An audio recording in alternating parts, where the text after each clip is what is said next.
you don't have to reattempt the assignment. So, Anthony, Albert, you're going to Wayground. Type in Wayground. W-A-Y-G. We're going to Wayground. Isaiah, type it in Wayground as URL with internet search bar, W-A-Y-G, and it should take you to wayground.com.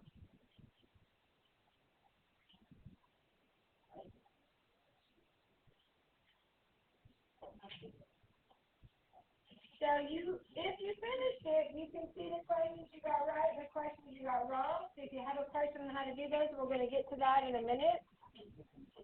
And you got to stop talking while I'm talking. Okay, so I wanted to just touch base again on the deductions that are made from your paycheck, the amount of taxes that you owe, that you have to pay, you're responsible for paying to the government to pay for the services we talked about in the first section of this unit, 2.1. These are the percentages you pay of your gross earnings. So if you make $200 in a week, then you are the employee. You have to pay 7.65% of that $200. Okay? One of the things I wanted to remind you guys is, how do you find a percent of a number? One of the most important things you're going to learn in here, relearn in here probably, is how to find a percent of a number. It's always the amount of money times the percent equals. So if you take a percent of money, your answer is money, right? So if you make $200, and you want to know how much taxes you're going to pay on that $200. If you work for another company, if you have an employer, then you're going to pay 7.65%. So I want to remind you how to find that amount. So you take your $200 times 7.65, literally percent button, and equals on your calculator. I want everybody to do on your calculator, but I want to show you where the percent button is. The percent button is right above the 8 key, the left parentheses, but you have to use the second function. So you enter this all the way here just like it looks, and then you use the second button. Then you'll use that left parentheses, and then equal. What you get? 15.3. And that's money, so you want to leave it at 15.3, Chantel? 30 cents, right? $15 and sorry, $15.30. Okay, that's how you find percent of numbers. It's easy to don't divide. Everybody wants to divide. You don't divide and find a percent. You multiply by the percent. Okay? You multiply by the percent to get a percent. If you are self-employed, so if you are self-employed, so first off, we need to make sure we know if you work for a company, you're the employee. The company you work for is the employer. So your employer does have to pay taxes, a percentage of what the money they pay you to the government as well. Now, if you are self-employed, we talked about SECA in our assignment here. SE stands for self-employed. That's what you need to remember. Then you have to pay, you are the employee and you are the employer.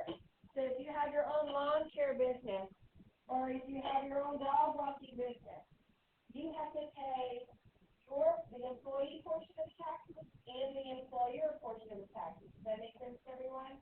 So that's why here you pay 15.3%. If you work for McDonald's, you only pay that 7.65%.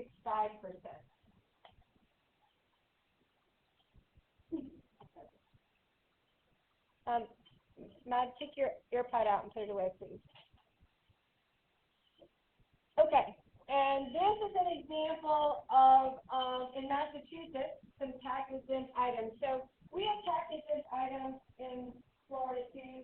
These rules are based on, depends on where you live, okay? So for our questions, these are the rules we use, right? And some of these are the same as in Florida. This one is the cheapest. So tax-exempt items means you don't pay taxes on those items. That's what tax exempt means. Make sense?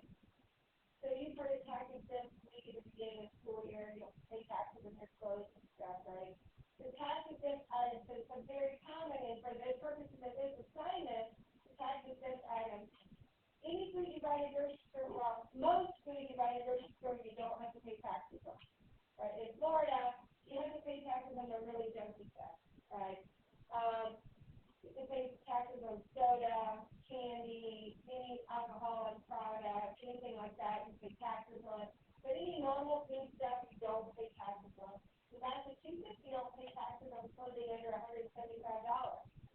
You don't pay taxes on periodicals, and that just means magazine subscriptions, journals, newspaper subscriptions. And you don't pay taxes on admission tickets. I don't know if we pay taxes on that here in Florida, but so those are some things you needed to look through and be aware of when you were completing this assignment in the weight round. Does anybody have a question on any of the items or any of the questions in weight round? Anybody get one wrong? You didn't know how to do it?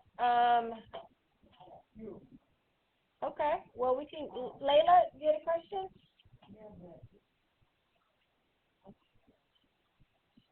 If you will start reading it for me, and I'll find it.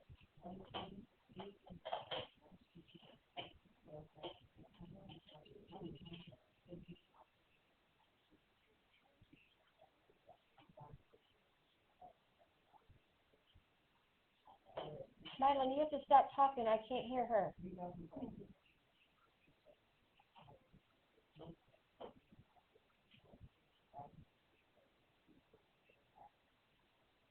Okay, is this the right one? Okay. In 2020, the median household income, that means it's not the average. They put all the household incomes in order for that whole state, and they pick the one that falls in the middle.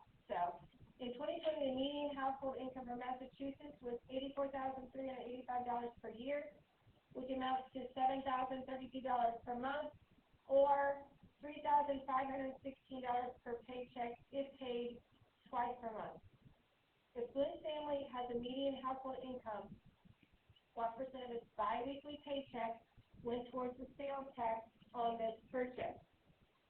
Okay, my board turned on.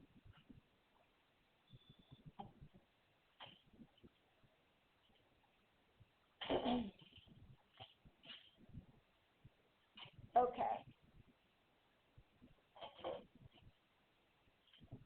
So they're referring to as bi-weekly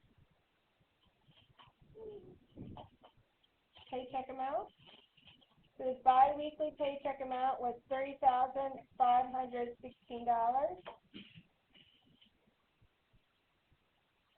Okay. And they want to know what percent of this went towards sales tax on this purchase. So we got to look and see how much sales tax he paid.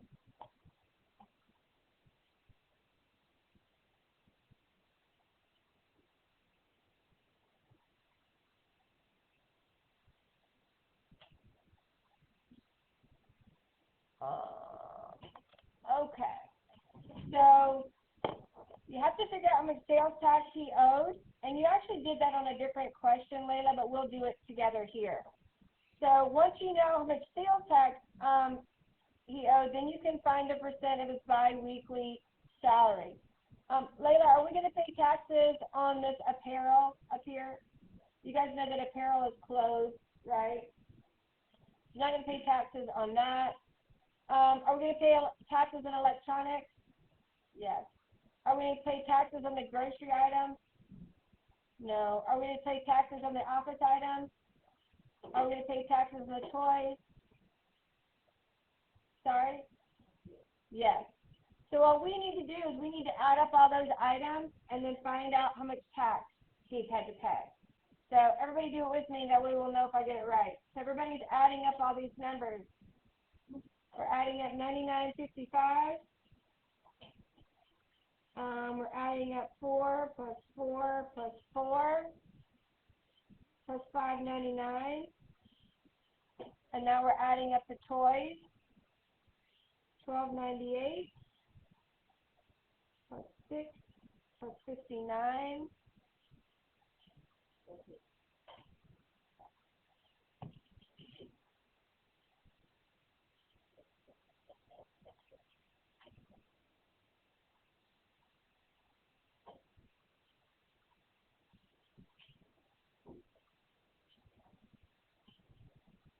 Did you get $195.52?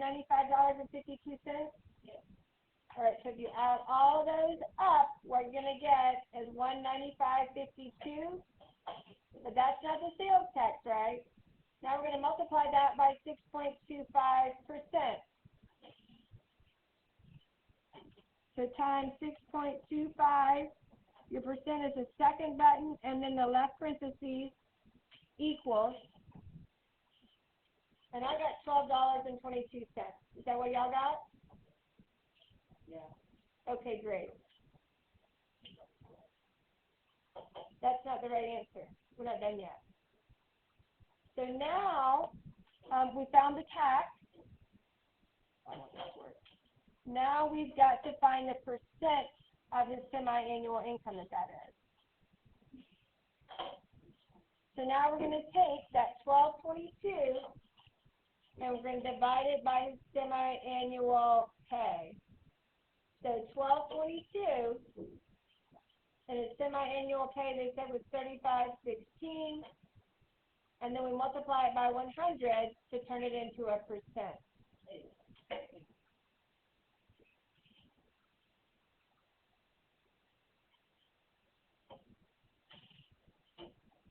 And I got 0.347, and we're going to round that to the hundredths place, so that'd be 0.35%.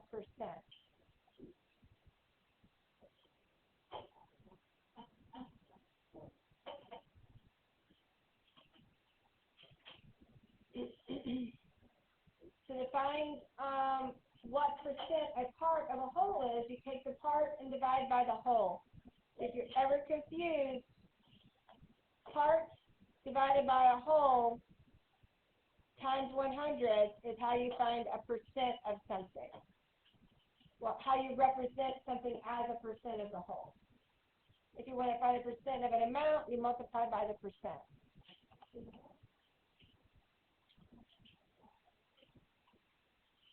Does that help, Layla? Anybody else? Anybody? Questions? Any other questions on your playground assignment?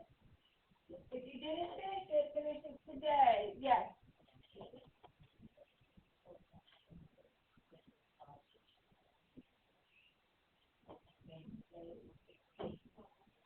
Okay, so hold on. My guys that are talking, when I've got somebody else talking, you have to stop talking. I cannot hear. I'm sorry, but I cannot. Will you ask me again?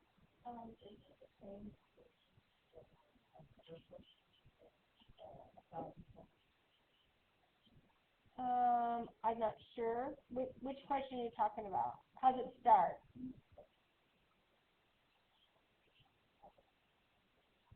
The 114,800? And the state of Massachusetts, state sales tax,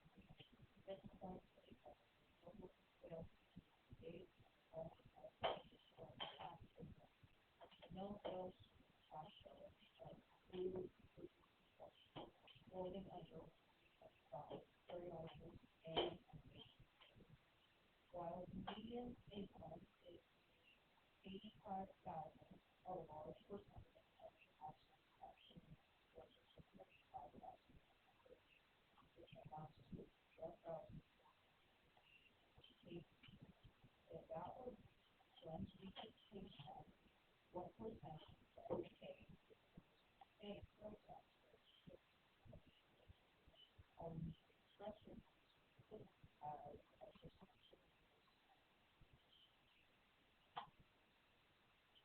this is, I don't know why all of a sudden it's doing this. It let me preview them before. It's this one. Okay.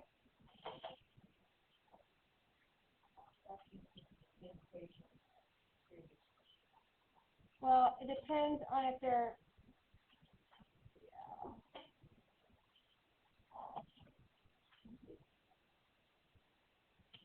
yeah, you would do the same thing, but it would be the sales tax divided by the different biweekly. So if they're talking about, are they talking about a biweekly? So it's just yeah, his recent pay. So they say 14.15 per pay period. So yes, so that would be your denominator. So 12.22 would be your numerator, and 14.58 would be your denominator, and then times 100. Does that make sense? Yes. Okay, great. All right, anybody else? All right, we are going to go ahead and get started on our notes for today. At the end of class, you'll be able to scan and submit your notes, so they'll already be turned in. Your homework is due tomorrow at 7. If you have gum in your mouth, just get your gum out. We're going to go ahead and get started on our notes.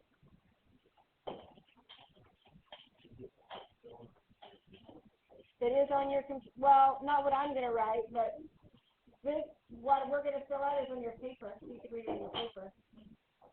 But what I write up there will not be on your computer. It'll only be up there. There's a seat up front if you want to move up front. Okay, so my guys, y'all get some talking. You can use your phone to translate if you need to. Okay? Alright, so we're still talking about information you need to know as an employer or employee. Information you need to know when you get a job. We talked about taxes a little bit. We're going to talk about some new terminology today. The whole unit is about the information you need when you get a job. The basic knowledge. So we have 3 vocabulary words labeled A, B, and C here. And there are 3 definitions on 1, 2, and 3. My guys, you can use your phone to take a picture of your notes if you're translating that. It would work out well. Keziah, all the way up. Can you get a pencil? Okay, great. I'd like for you guys to read the 3 definitions and see if you can figure out what is A, B, or C. Do it with a pencil because we'll go over it in about 1 minute together. Lawson? Okay. They probably left it, just stick it into the desk where they were supposed to have left it. I don't care, Lawson, honestly, you can throw it away. It doesn't matter. They turn them in online, so it's not a deal breaker for them. You can leave it there if you want. Okay, so we're going to read 1, 2, and 3 and see if you can match them up with A, B, and C, and they're on your paper. I'm going to read 1, 2, and 3 and match it up with the A, B, and C on your paper next week. Terminology up with the definition. What do you think? Well, we're going to go over it, so do it in pencil. You can draw a line. It's probably easier to write a letter or number, especially if you need to erase.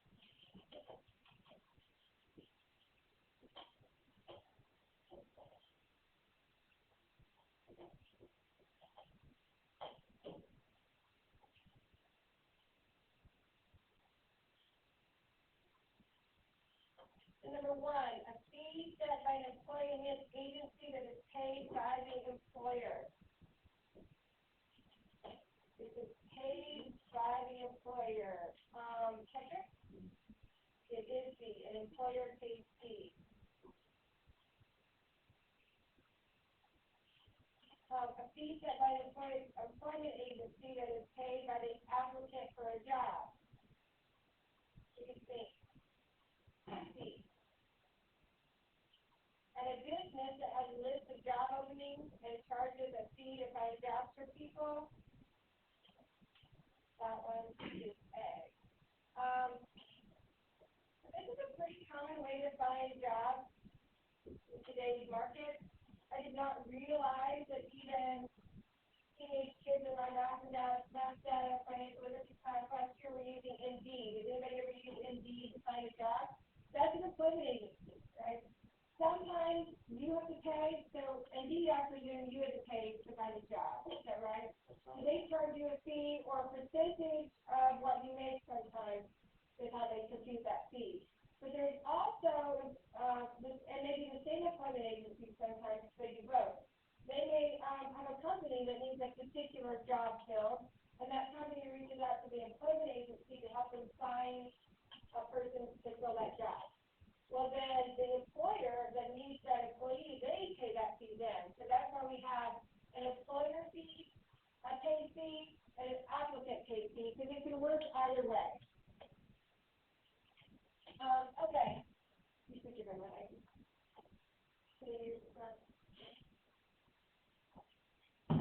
Okay. Next one. You can go ahead and read those. There's 4 definitions, 4 terms, 4 labels, 4 expressions there. We want to match up. What do you think? I think it's a little less boring if you'll read through and try to figure it out on your own first, and then we'll go over them at the end versus me just reading them out loud. And you can use the process of elimination on some of these if you're not sure.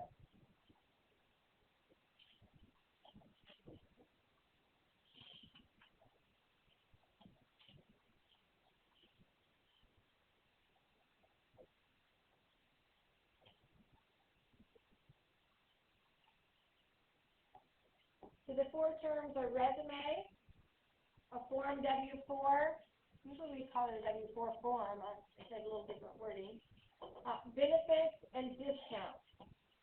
So number 1, the amount that a charge, cost, or fee is lowered. What do we think that is, Kate? A discount. A discount, yeah. That's what I would think we're all familiar with. We want something discounted when we buy it. We want it on sale when we buy it. A form that is filled out by a new employee that gives directions to the government on how much money and taxes that deduct from an employee's pay. What's that? I mean, you have a job already. If you worked for somebody before. So you had to fill out a W-4 form when you walked in. Do you remember doing that? The very first thing you do, they won't let you work not 1 second until this form is filled out. So the interesting thing about this form, let me go to put our over there. So this definition, a form that is filled out by a new employee that gives directions to the government on how much money and taxes to deduct from an employee's pay. So does that mean you get to pick how much taxes you pay? It does not, right? So your employer will kind of prepay your taxes for you based on what you tell them. You can tell them, don't take any taxes out of my paycheck. But at the end of the year, if you owe taxes, you may have a big tax bill. So you could pay for a whole year at once, right? You can ask them to take out a little bit. It's a certain percentage, it's a certain number. It's all based on what they call the appendix, but they'll take out some, maybe not quite enough, but at the end of the year, you may, if you owe money, it probably won't be as much. And there's a third option, and typically that's almost an overpayment. It just depends. But if you have to take out a lot, at the end of the year, you may have paid too much. Is it bad if you paid too much? Not at our income bracket, probably. If we pay too much, do we get it back? Yes. So remember, when you have a job, you have to file taxes, right? If you have not paid enough over the course of the year, you're going to pay that at the end of the year. If you pay too much, the government pays that back to you, and then you have somewhat like a little savings account, right? Financially, it's a big amount of money. It's probably not to your benefit to do that, but typically for most people's taxes, we would consider that some fun money. I know as a kid, we would always go out to dinner or something when my parents got their tax refunds back in the years that they would get one.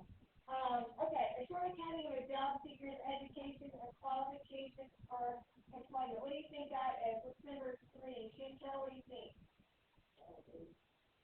Yeah. How do you say that? Yep. Resume. Looks like resume was an apostrophe there. I think that's technically supposed to be over the top right there. That says resume. So you guys, has anybody ever created a resume before? Yeah. So probably some of your language or art classes or English classes, you practice that. When you fill out your college application, it's very similar to a resume. Just something where you're giving a list of the things that your accomplishments the things that you've learned, certifications, things that you think will make that college or that company want to have you as part of their college or their business, right? So you want to make yourself look good with your resume.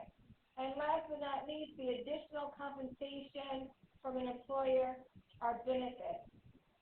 So the benefits that I receive as a Leon County Health employee, I'm an Leon County Schools employee, I get health insurance. I have an option for these others. I get a discount on the health insurance. They don't give me my health insurance for free, right? But that's still a benefit. I don't have to pay full price for it. I do have a retirement plan. They have child care now if you work for Leon County Schools, so that would be a benefit if you have small kids. I think before school and after school care, they provide for free, so that would be a benefit. So benefits are things besides just money that your employer provides to you that is beneficial to you. All right. I forget who has a job. Kaylee has a job? How many times, how often do you get paid? Every 2 weeks. Anybody have a job where you get paid once a week? Anybody have a job where you get paid once a month? I get paid once a month. So different jobs, they pay you for different periods of time, right? Typically an hourly wage job, which probably most of you have, you're going to get paid every week or every 2 weeks, right? Some salary jobs you get paid every 2 weeks, right? There are advantages and disadvantages to both. One of the advantages is if you get paid more often, you don't have to wait a whole month to get your money, right? It's also sometimes harder to budget for big purchases if you get paid every week because you have a tendency to spend it before you save up. But what we're talking about now is how many times a year, how often do you get a paycheck? That's what this screen is all about. How often do you get a paycheck?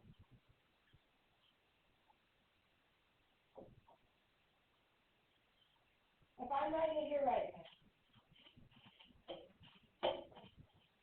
So if we're talking about salary or compounding periods, that means how often do you get paid?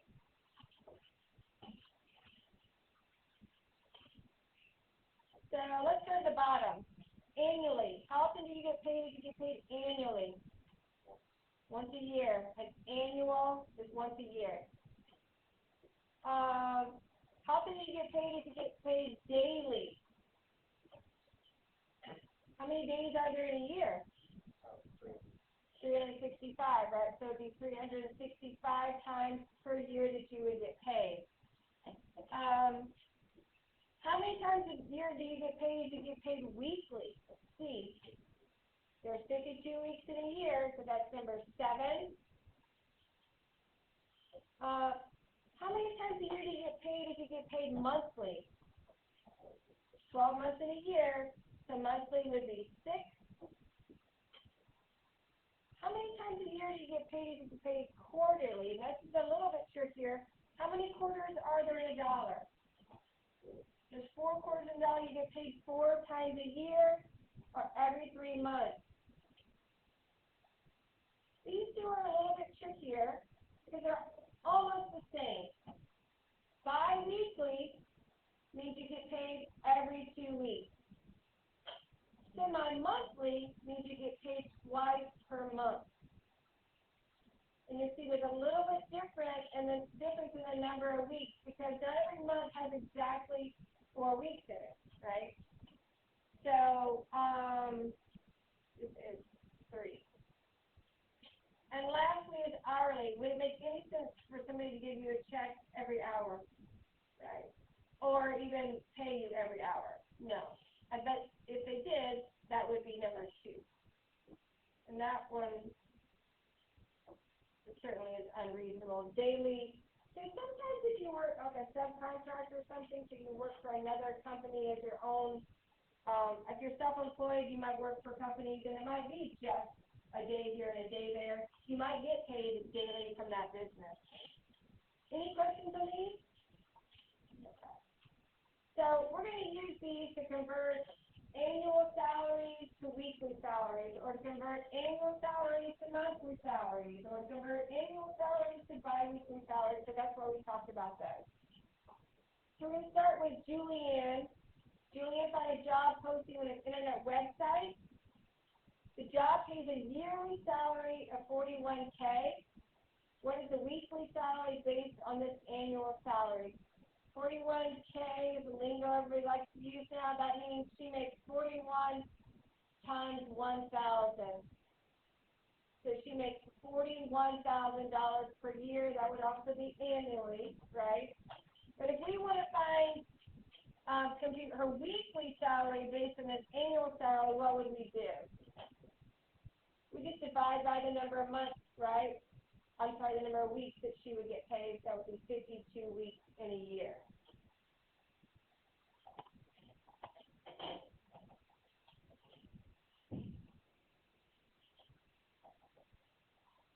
What'd y'all get? Say it again. $788.46. So if they don't tell you what to round to and your answer is money, we're always rounding to the penny. Any questions on that one? Oh, okay. Karen found a job with an annual salary of $67.3K. So to find her annual salary, it takes 67.3 and multiply by K, which is 1,000. That's 67,300. Here they ask us to convert her annual pay to monthly pay and round to the nearest dollar, not cents. If they don't tell us, we round to the penny. If they do tell us, we round to what they tell us to. So now we're going to take that annual pay, what are we going to do with it to convert it to monthly? Divide by what? 12 months in a year, so divide by 12.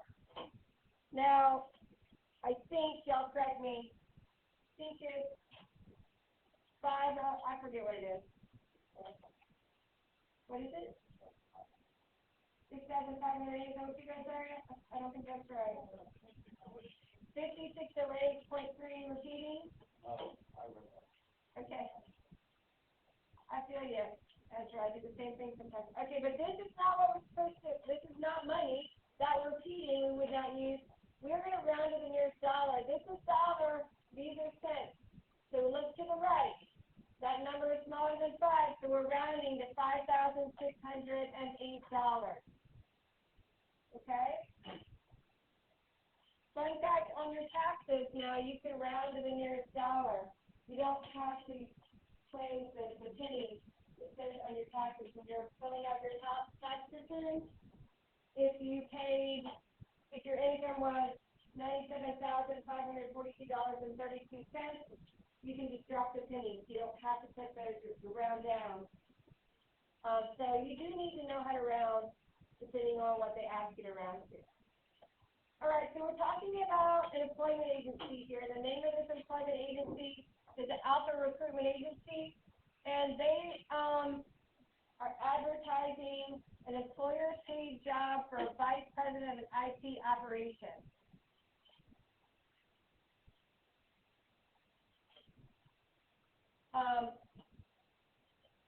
If an employer needs to fill this position of a vice president of an IT operation, they have to pay 25% of the first month's pay for that employee. So if that employee makes $100,000 a year, you divide $100,000 by 12, and you take 25% of that. So what does that look like algebraically? Well, we're going to take this 25%. So remember, this is the same as 25%, and I don't care if you use the percent symbol or convert it to a decimal. I'd almost rather you leave it as a percent. That's less room for mistakes when you're doing your computations because you get a calculator. So 25% of their first month's pay. So if we know how much they make in a year, down here it says they make $60K annually. That's $60,000 annually, right? So we need to know how much they make per month and then multiply it by 25%. So we can take that expression, and instead of X, we can put in the $60,000.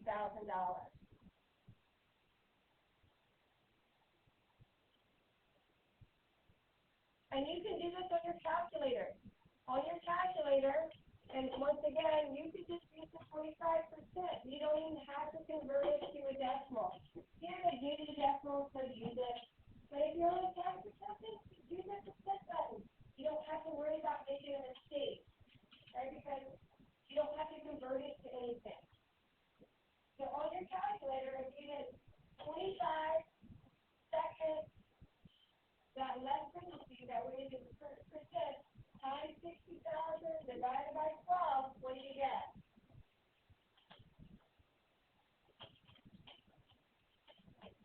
Later got 1250. You may get something different? That's the right answer. $1,250 is what the employer that wants to hire the person has to pay.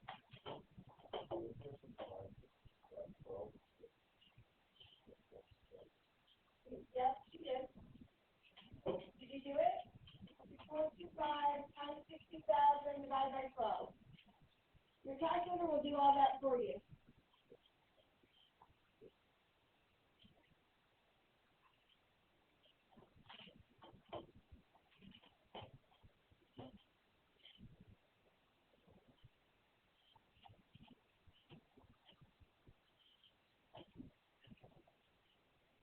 Yeah. So you can switch it around and do it in a different order, maybe if it makes more sense to you. With your calculator, if you enter it left to right, just like every calculator does it for you. Okay? Anybody question on that one I just passed? Pick a sharpener one and put yours in there. You get a trade because I'm talking. You can't be sharpening it while I'm talking. All right. Dylan took an applicant paid job. That means he used the service to get a job, and he accepted that job, so he's going to pay the fee for them finding him a job. So the job he accepted pays $395 per week. The fee he owes for them finding him this job is 20% of his first 4 weeks' pay. So how much is he making 1 week? How do we find out how much he would make in 4 weeks? Just multiply it by 4, right? And then we're going to multiply it by 20%. And you can do it on the calculator just like that. I'm not sure if you can use parentheses for multiplication. Let's try that one on here. I think you can too.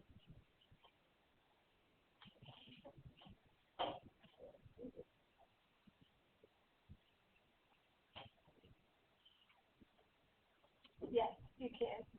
Did you get 316, Kylan? Are you not doing it? We're all supposed to be trying to get the same numbers. What did you get, Kennedy? What did you get, Chantal? What did you get, Adrian? Okay. So we do need to be practicing using our calculator. So he paid the employment agency $316. So almost 1 whole week's pay, right? Okay. This one looks confusing. I promise you it's not hard. Ken is a mechanic. He's got his own business.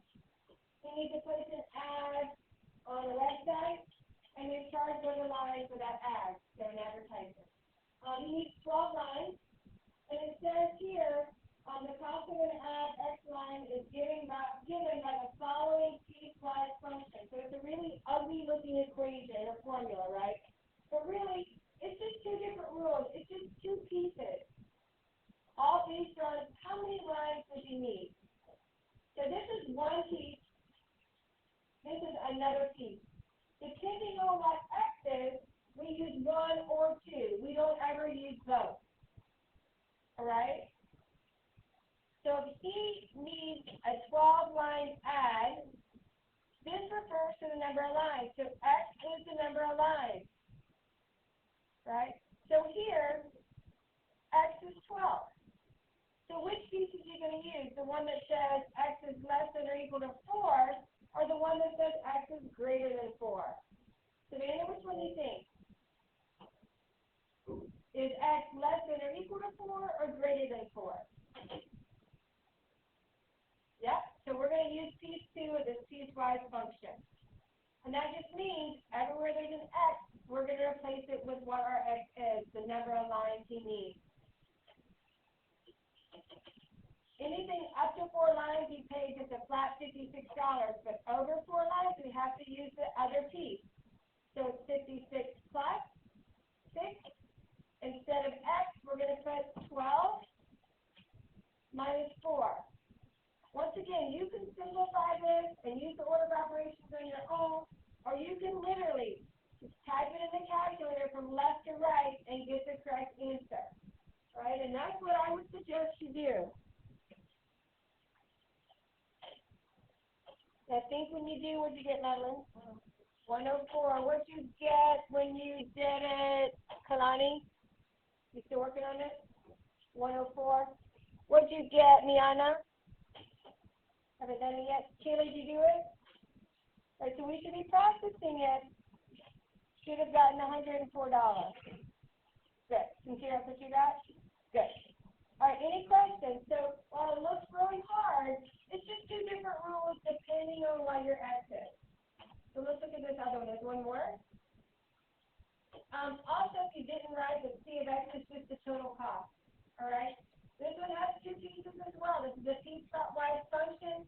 It's a little bit different rule. You just look at the x. We're still talking about number of lines in an ag. This is a little bit different. Up to 4 lines, they pay $13 a line, per line. Anything over 4 lines, you have a different rule, a different piece. So we're going to look at the cost of a 4-line ad and then the cost of a 35-line ad. So if the ad is a 4-line ad, what does x equal? 4, right? So now we're going to look at that. So which one do we use? Do we use piece 1 or do we use piece 2? What do you? Piece 1, because x is less than or equal to 4. So all we're going to do is take 13x. So we're going to replace the x with the 4. And so it would be $52.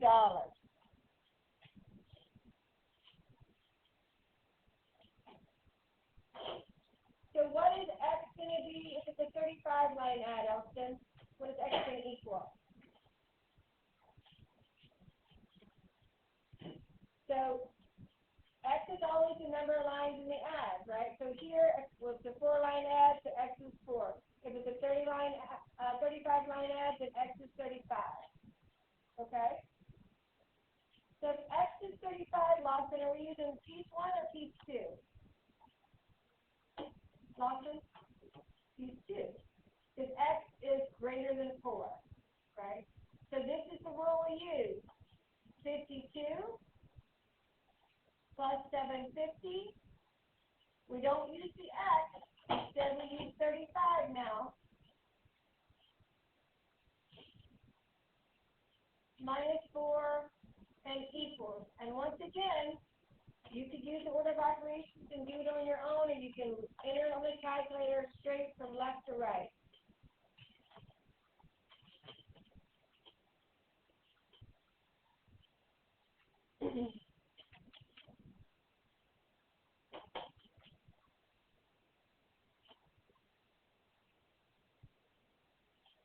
What'd y'all get? Mason, what'd you get? $284.50. We're not packing up yet, guys. Remember, my clock is fast. We will get out of here at 2:19. It's only 11:19. It's only 11:15. So one more question. Anybody have a question on this one? All right. And last but not least is a percentage change formula. This is a formula you should have been introduced to in 7th grade, taught in 8th grade, and in algebra. We're just representing the change in amount based on old versus new, and we're writing it as a percentage. So it's the old number minus the new number, always divided by the old number. This is a common mistake. People are going to divide by the new number. And then multiply by 100 to turn it into a percent. So we've got a table of charges for posting on a website, a job search site. This company charges $395 if you only post one job on their site. But you'll notice the more jobs that they post, the less each post costs. So one costs $395, but anywhere over 150 only costs 150 to 250 only costs $135 each. So they're trying to encourage people to put more ads on their site. It costs the people less per ad, but they're still going to make more money because they're having you pay them for more ads. So the question is, what is the percent savings if an employer decides to post 4 jobs as opposed to 1 job? Well, 1 job is going to be our old, so we're comparing it to the first, the old. So $395 minus the 4 job number. So this was, if you only post 1 job, 4 jobs is $350. So this is the old minus the new, right? All divided by the old again.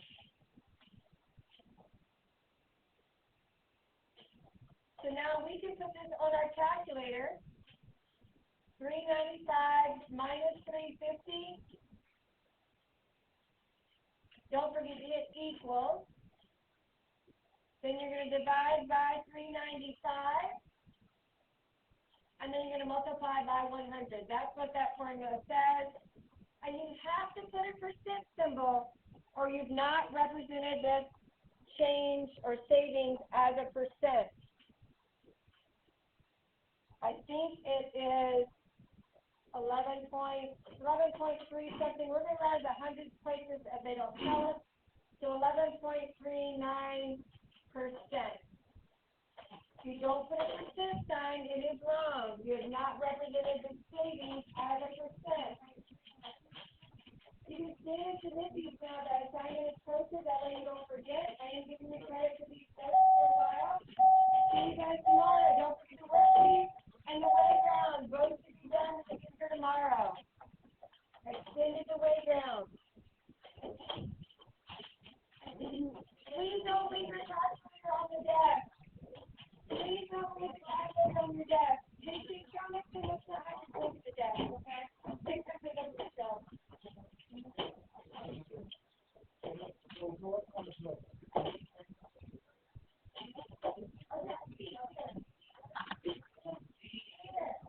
Please don't leave your calculator on the desk.